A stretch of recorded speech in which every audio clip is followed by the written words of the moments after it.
லதாவும் மாத்தாவானும் ஓலப்ப தேடி ஒரு கிராமத்துக்கு வந்தாங்க. அவங்களுக்கு 2 குழந்தைய இருந்தாங்க.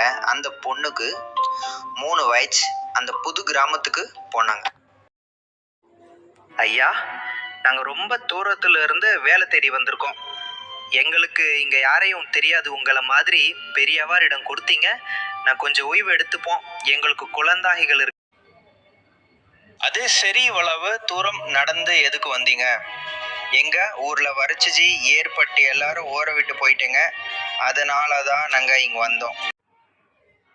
ஆனா நீங்க சொல்றது எப்படி நம்புறது?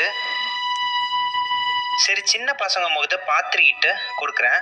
வெட்டுக்கு பின்னாடி ஒரு கொட்டகம் இருக்கு, அங்க இருந்துக்கோங்க. லாயாவும் மாதாவனும் குழந்தைகளை கூட்டிட்டு அந்த கொட்டகத்துக்கு போறாங்க.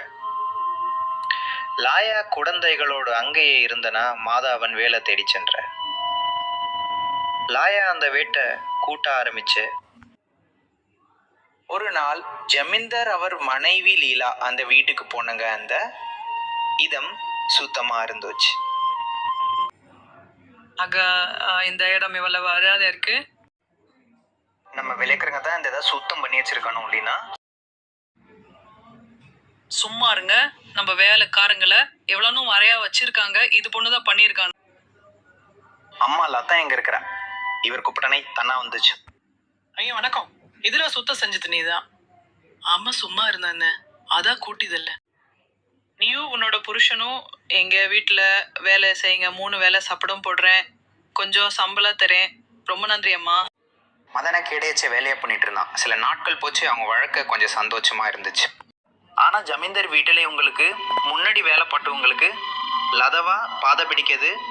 அத்துலையும் மீனா லட்சுமி லத மேல பாலி போட ஆரம்பிச்சாங்க. என்னோட தங்கச்சியை நான் காணா ஒழுங்க. உண்மையே ஒத்துக்கிட்டீங்கன்னா மன்னிச்சு விட்டுருவேன். இல்ல நான் என்னோட நடவாதிக்கு வேறு மாடி இருக்கோம். நான் கொஞ்சம் பார்த்தா எப்படி பண்றா. ஆமா, நாங்க சாப்பிடுக்கு வேணா காஸ்தா படுறோம். அது இடல மட்டும் என்ன பண்ணணும் தெரியாமல தான் வீட்டை விட்டு வெளியில வந்துட்ட. உடுப்பத்தை கூட்டிட்டு போயிட்டேன்.